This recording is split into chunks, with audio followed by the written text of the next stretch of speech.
फरवरी में हुकूमत सिंध ने अपने वो तमाम असाइनमेंट्स को बखूबी सरअंजाम दिया है। अभी काफ़ी चीज़ें होना बाकी हैं, तो इंशाअल्लाह ताला जब इंतखाबात होंगे और इंतखाबात के बाद दोबारा पाकिस्तान पीपल्स पार्टी जब इक़्तिदार में आएगी तो जो रहे हुए काम हैं उनको सरअंजाम देगी। आइनी तौर पर हर इदारे का रोल जो है वो आइन ने दिया हुआ है। पार्लियामेंट का एक रोल है जो पार्लियामेंट निभा रहा है, मीडिया का एक रोल है, हालांकि मीडिया हमारा आईनी इदारा नहीं है लेकिन फिर भी मीडिया अपना एक रोल इदारा कर रहा है। कुछ अदलिया का रोल है, वो अदलिया निभा रहा है। लेकिन कल मैं एक दावत में बैठा था, उस दावत में कुछ फॉरेन जर्नलिस्ट मौजूद थे। उन्होंने एक बात ऐसी की जिसके बाद कभी कभी इंसान लाजवाब हो जाता है। उन्होंने बात की जो एक मासूम बच्ची रिजवाना थी उस पर जो तशद्दुद हुआ है, उस पर उसने कहा कि जी आपकी हुकूमत क्या कर रही है और आपकी हुकूमत क्यों खामोश है। हालांकि वो हमारी टेरिटरी नहीं थी, हमारी जुरिडिक्शन सिंध हुकूमत की नहीं थी, वरना अगर सिंध हुकूमत की जुरिडिक्शन होती तो सिंध हुकूमत ने कभी इस तरह के केस में किसी को स्पेयर नहीं किया है। बड़े अफसोस की बात है कि इंटरनेशनली बैनुल अक़वामी तौर पे पाकिस्तान का इमेज जो है वो रिजवाना तशद्दुद केस में बहुत ख़राब हो रहा है। दुनिया भर में इस चीज़ पे क्रिटिसिज्म हो रहा है कि क्यों हमारे अपने जहां पे मुंसिफ होते हैं, मुंसिफों के घर में कानून की धज्जियां उड़ाई गई हैं। 14 साल की बच्ची थी जो वहां पे मुलाजमा के तौर पे काम कर रही थी। आपको मालूम होना चाहिए कि चाइल्ड लेबर पे पाबंदी है, कानूनी तौर पे पाबंदी है। आप 14 साल के बच्चे से काम करवा नहीं सकते, लेकिन फिर भी उस मासूम 14 साल की बच्ची को जिस तरीके से तशद्दुद का निशाना बनाया गया, बेईमाना तशद्दुद का निशाना बनाया गया, एक नाबालिग लड़की मासूम बच्ची से, हर एक इंसान साहिब औलाद है, सबके जो है वो दिल वो आंसुओं से रोते हैं कि कैसे कोई इस तरह कर सकता है। मासूम बच्ची को कौन किस तरह जो है कोई इस तरह मार सकता है। और फिर आपने देखा कि कोई इंसाफ जो है उस बच्ची को नहीं मिला। हमारे मुल्क में आपने देखा कि छोटी छोटी चीज़ों में सुओ मोटो नोटिस लिए जाते रहे हैं, छोटी छोटी चीज़ों पर। बड़ी मिसालें मौजूद हैं। अगर किसी को रेस्टोरेंट में कोई फैमिली के साथ गया, खाना नहीं मिला, उस पर भी सुओ मोटो नोटिस हमने देखे हैं। ट्रैफिक में चलते हुए भी लोगों को सुओ मोटो हमने देखे हैं। वो साकिब निसार साहब थे, एक जल्लाद पाकिस्तान, वो जहां जहां गुजरते थे बस सुओ मोटो नोटिस और सुओ मोटो नोटिस। लेकिन इस मासूम नाबालिग बच्ची पे जो बेईमाना तशद्दुद हुआ उस पर सुओ मोटो नोटिस अनफॉर्चुनेटली नहीं हो रहा। और मैं समझता हूं, मेरी गुजारिश होगी तमाम आला अदालतों से कि उस मासूम बच्ची को इंसाफ दें, क्योंकि इंटरनेशनल कम्युनिटी लिख रही है। हमारे पास मुआशरे में ज़ातियाँ होती रहती हैं, हम उस पर आवाज़ उठाते रहते हैं, लेकिन जब पूरी दुनिया अब आपका मिसाल दे रही हो तो फिर मैं समझता हूँ कि ये चीज़ नामुनासिब है कि हमारे वो इदारे जिनका ये आईनी काम है कि आप का जो डोमेन है और आपके अपनी वो इदारे के लोग वो उसको काम में मुलविस है। एक जज साहब की फैमिली, जज साहब की बेगम साहिबा ने एक मासूम बच्ची को बेईमाना तशद्दुद का निशाना बनाया है। क्यों वो कानून से बालातर है। आप देख रहे हैं कि इमरान खान को जिस तरीके से आज भी लाडले के तौर पर ट्रीट किया जा रहा है, वो क्यों कानून से बालातर है। पाकिस्तान की हिस्ट्री में कब हुआ है कि किसी ने गिरफ्तारी को रजिस्ट किया हो पाकिस्तान की हिस्ट्री में कब हुआ है कि किसी ने पुलिस पे पेट्रोल बम फेंके हों गिरफ्तारियों पर? पाकिस्तान की हिस्ट्री पे कब हुआ कि कोई शख्स अगर एक दिन के लिए गिरफ्तार हो जाए तो मुल्क में आग लगा दी जाए, मुल्क के अहम इदारों को नुकसान पहुंचाया जाए, उन अहम इदारों के खिलाफ बेहुदा किस्म की सोशल मीडिया की पे मुहिमें चलाई जाए अपने इदारों के खिलाफ, अपने फोर्सेस के खिलाफ? ये पाकिस्तान की हिस्ट्री में कब हुआ है? तो मैं समझता हूं कि निहायत ही शर्मनाक वाकया है, निहायत ही अफसोसनाक वाकया, और मैं अपील करता हूं कि फौरी तौर पर सुओ मोटो नोटिस लेना चाहिए। जिस तरह आप कभी पुलिस की पोस्टिंगों पे सीसीपीओ की पोस्टिंगों पे आप सुओ मोटो नोटिस लेते हैं कि भाई आप ट्रांसफर पे महंगा बाकी चीज़ लेते हैं, ये आपका मेन आपका डोमेन ये है। उसके साथ आज एक अहम दिन है, आज शोधाए पुलिस का दिन है। हमारी पुलिस ने बहुत कुर्बानियां दी हैं, सबसे ज़्यादा रिस्क हमारी पुलिस जो है रोज़ाना की बुनियाद पर अपनी जान हथेली पर रखकर, जो कि ट्रैफिक सिग्नल पे भी खड़े होते हैं, जो कि मस्जिदों के बाहर खड़े होते हैं, जो कि आपकी हमारी सिक्योरिटी पे ड्यूटियां दे रहे होते हैं, अपनी जान हथेली पर रखकर बैठे होते हैं। हम उन पर बहुत तनकीद हम करते हैं पुलिस पर अपनी, लेकिन जो सबसे मुश्किल काम हमारी पुलिस रोज़ाना की बुनियाद पर कर रही है, हम सबको आज के इस दिन उन तमाम पुलिस के शोधा को न सिर्फ याद रखना चाहिए, लेकिन उनको खराज तहसीन पेश करना चाहिए और अपनी उस पुलिस को ये पैगाम देना चाहिए कि हम अपने पूरी कौम अपनी पुलिस के साथ, अपनी रेंजर्स के साथ, अपनी आर्मी के साथ, अपनी एफसी के साथ, अपनी नेवी के साथ, अपने एयरफोर्स के साथ, अपने तमाम उन लॉ इन्फोर्समेंट एजेंसीज के साथ जो जवान आपके और हमारे लिए अपनी कीमती जान, चाहे वो सरहदों पर खड़े हों वहाँ से हमारी हिफाजत करें, या हमारे मुल्क के अंदर मस्जिदों के बाहर, सरकारी दफातर के बाहर, स्कूलों के बाहर जो पुलिस वाले हमारे भाई वहाँ पे ड्यूटियाँ दे रहे हैं, हमें उनको इज्जत भी करनी चाहिए और उनको जो है खराज तहसीन भी पेश करना चाहिए। शकील साहब, ये बताएं कि अब से थोड़ी देर पहले ये खबर आई है कि वज़ीर आज़म ने मुश्तरका मुफादात की काउंसिल का इजलास कल बुलाया है, जिसमें जो हालिया नई मरदमशुमारी हुई है उसकी रिपोर्ट पेश की जाएगी। अब तक की इतलात के मुताबिक नून लीग के सिवा पाकिस्तान पीपल्स पार्टी, MKM और दीगर जमायतों ने इस नई मरदमशुमारी पर अपने तहफ़्फ़ुज़ात का इज़हार किया है, और अब तक के कल के बयान के मुताबिक भी वज़ीर आला ने कहा कि अभी तक उन्हें एक्सेस भी नहीं है कि किस तरह ये सारा मामला हुआ है। तो पीपल्स पार्टी क्या मौक़िफ़ अख्तियार करेगी? क्या ऐसी मरदमशुमारी को कबूल करेंगे? और कुछ लोगों का ख्याल है कि ये इसलिए की जा रही है ताकि इलेक्शन डिले हो। देखिए, मैं एक बात वाज़ेह करता चलूँ कि वज़ीर आला साहब सिंध के वज़ीर आला हैं, सिंध के लोगों से वोटों पे मुंतखब होकर वो गए हैं, तो ज़रूर वो जो भी सिंध और पाकिस्तान के मुफाद में होगा वो काम करेंगे। और अभी एक चीज़ ना मेरे सामने ना आपके सामने, अभी हम फिर मफरूज़ों में बात करें तो वज़ीर आला साहब को कल जाने दें, वो डेफिनेटली वो देखेंगे कि क्या उनके सामने रिजल्ट्स शेयर होती हैं, तो डेफिनेटली वही वहाँ पे बता सकेंगे। अभी हम बैठकर मफरूज़ों पे सिर्फ इफ़ एंड बट्स पे अगर कोई बात करें तो मेरे ख्याल से वो चीज़। आप ये बता दें कि माशाल्लाह सिंध असेंबली की बात आपने की, कानून साजी की बात की, इसमें कोई शक नहीं कि सिंध असेंबली ने ज़बरदस्त कानून बनाए, बेहतरीन किस्म की कानून साजी की, लेकिन यहाँ पर मसला पता है ये होता है कि उन कवानीन पर अमल दरामद के लिए बायलात बनते हैं, वो कई जो है उसके आज तक नहीं बन सके, और उन पर अमल दरामद भी एक बड़ा सवालिया निशान है। कानून तो अच्छे बनते हैं लेकिन अमल सिंध के अंदर नज़र नहीं आता उन पर। देखिए, मैं समझता हूँ कि आपकी बात कहीं हद तक ठीक है कि कुछ जगहों पे इम्प्लीमेंटेशन में थोड़ी कोताही हो जाती है, लेकिन देखिए कानून का मौजूद होना, असेंबलियों का काम क्या है? जो असेंबली मेंबर वोट लेकर आता है उसका काम है कि अपने इलाके के लोगों के लिए कानून साजी करना।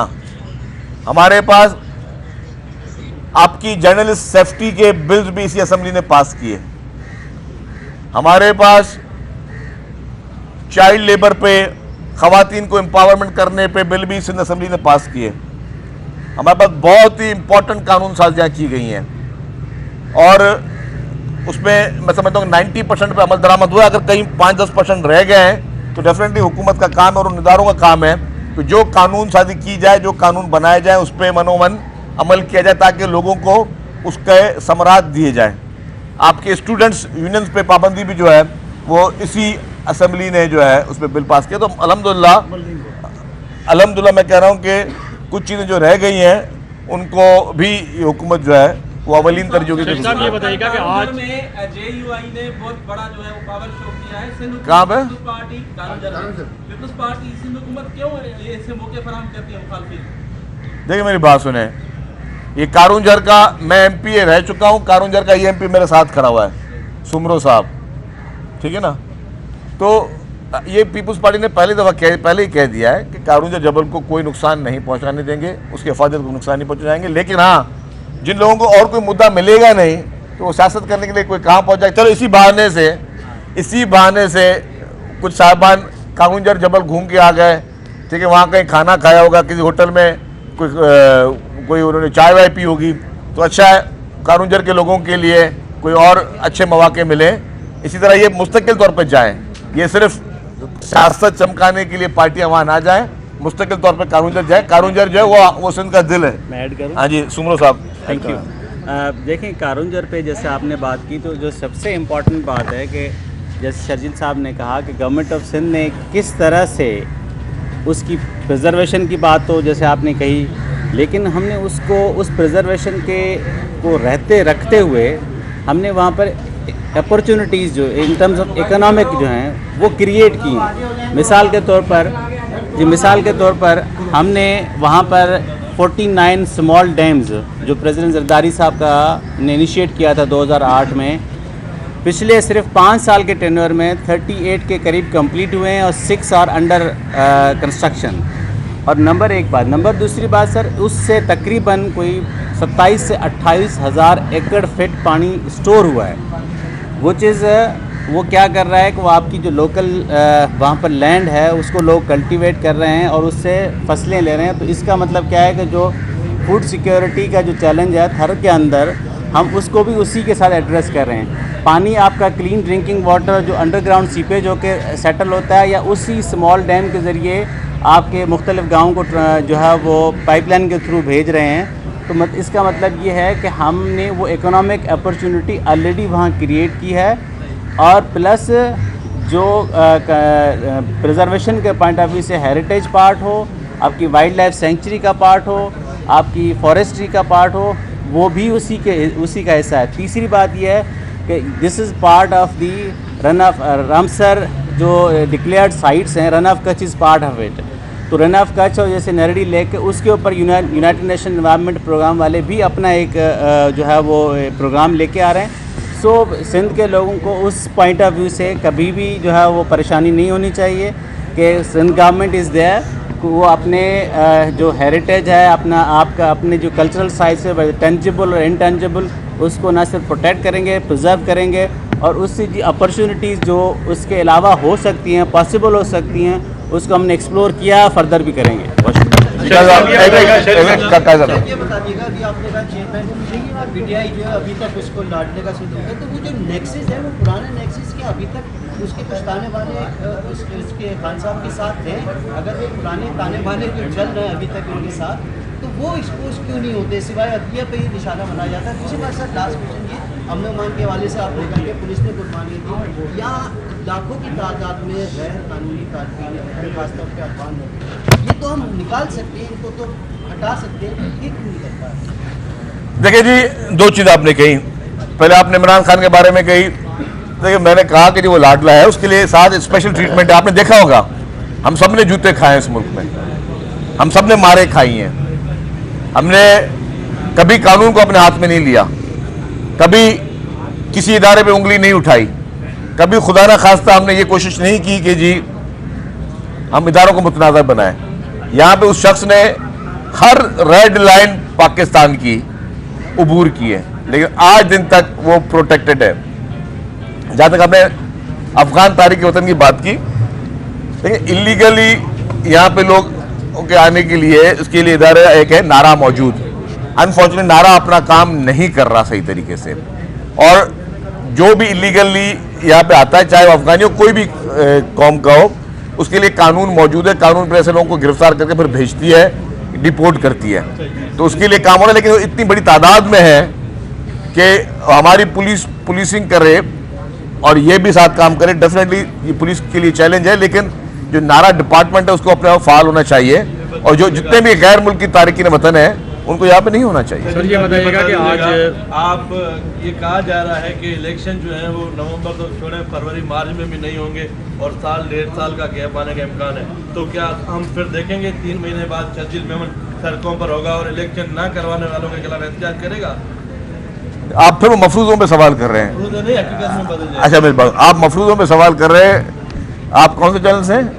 अच्छा आप ठीक है, अच्छा कोई अच्छा भाई बात ये है कि अच्छा खबर है, अच्छा मैं ये बोल रहा हूँ कि ऐसे मफरूज़े जो है ना उस पर बात नहीं की जाती। इलेक्शन आईन पाकिस्तान में जो लिखा हुआ है उसी के तहत होंगे, और पीपल्स पार्टी का एक क्लियर मौक़िफ़ है कि इलेक्शन जो आइन में लिखा हुआ उसी के तहत किया जाए। शहजाद साहब आज फिर जो है इमरान खान को, चेयरमैन पीटीआई को फिर रिलीफ मिलता हुआ देखा जा रहा है। अदालतों का अभी जो फैसला है, क्या फैसला है अदालत? मैंने नहीं देखा भाई। वो फैसला ये कि अभी दोबारा जो है उसके फैसले को कलअदम करार दिया, जो दोबारा सुना जाएगा। तो ये बेंच टूटते हैं, बनते हैं एक ही शख्स के लिए क्यों?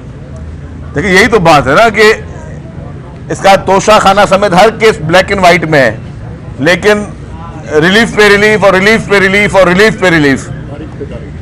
पहले खान साहब के लिए तारीख पे तारीख थी, अब है रिलीफ पे रिलीफ। तो ये जब इतवार बाजार होता है ना कि बाय 1 गेट 1 फ्री, यहाँ पे इमरान खान को मुकम्मल तौर पर हर किस्म का इनकी इम्यूनिटी हासिल है।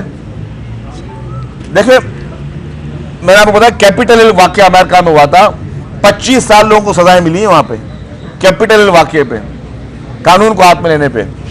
इस शख्स ने किससे छुपा के इसने कानून की धज्जियां नहीं उड़ाई, जो 9 मई को उसने किया, या जिस तरीके से इसने पुलिस पार्टी में पुलिस के पेट्रोल बम में से घर के अंदर से, घर की बाउंड्री से फेंके गए। कहां है हमारा कानून, कहां है हमारी अदालतें, क्यों नहीं इंसाफ होता? ये सवालिया निशान है, और मैं समझता हूं कि इस तरीके का सवालिया निशान नहीं होना चाहिए। अदालतों को आइन के मुताबिक हर अक्यूज को के साथ एक जैसा सलूक होना चाहिए। जो सलूक बाकी लीडरान के साथ हुआ है वही सलूक इस शख्स के साथ होना चाहिए। इसके लिए जो गोल्डन स्पून में जिस तरह इसको ट्रीट किया जा रहा है, ये रिवायत गलत रिवायत है। शर्जील साहब, आपने 5 साल पूरे करने की बात की असेंबली में कि आपकी गवर्नमेंट ने नहीं लानी है, इसमें आपकी हुकूमत ने तज्जिया किया है कि कौन से ब्लेंडर या कौन सी गलतियाँ आपकी हुकूमत से हुई और कौन सी प्रायोरिटीज़ हैं जो नेक्स्ट में आके आप यहाँ पे उनको ठीक करने की कोशिश करेंगे? देखिए जी, हुकूमतों से गलतियाँ भी होती हैं, ये नहीं कि हुकूमत बस हुकूमत इंसान चला रहे होते हैं ना, और इंसान खता का पुतला है। ये नहीं कि इंसान जो है वो कोई अकले कुले और हर चीज़ फैसला अच्छा हो। हर महकमे में मैं समझता हूँ कहीं पे गलती भी हुई होंगी, कहीं पे बहुत ज़्यादा अच्छे काम भी हुए हैं, लेकिन जहाँ पे गलती हुई है और तो सिंध हुकूमत ने कोशिश की उसको खुद ही उसकी इस्लाह करे, खुद ही उसको ठीक करे, तो ये हमारे हमेशा प्रायोरिटी रही है। ये बताएं कि ये जो आप कह रहे हैं कि लाडलापन है, ये काफ़ी फिक्र भी है, तो बीइंग ए पॉलिटिकल फोर्स आपको ये भी खदशा है कि उसको इलेक्शन में भी लाडला रखा जाएगा, तो इस तरह का भी आपको अंदाजा है? अभी मैं कुछ नहीं कर सकता, फिर वो मफरूज़ों की बात है। अब मफरूज़े जो है ना, मफरूज़ों में मैं कुछ नहीं कर, क्योंकि हमारे सवाल कभी मफरूज़ा नहीं होना चाहिए, सवाल हमेशा पर्टिकुलर आज की ताज़ा तरीन इत्तलात पे होना चाहिए। Thank you. अच्छा शर्जील साहब एक सवाल है कि पीडीएम की हुकूमत है, आप बताएं कि इमरान खान के पीछे फौज है या जज है या आलमी रियासत? मेरी पीडीएम की हुकूमत है, आपने 3 नाम ले लिए। तीनों का नाम नहीं ले सकते। हाँ, कौन सपोर्ट कर रहा है इसके पीछे? जो भी सपोर्ट कर रहा है, कौन है आपको? जो भी गैर आईनी गैर कानूनी तौर पर इमरान खान को सपोर्ट कर रहा है, उसको वो सपोर्ट वापस लेनी चाहिए। Thank you.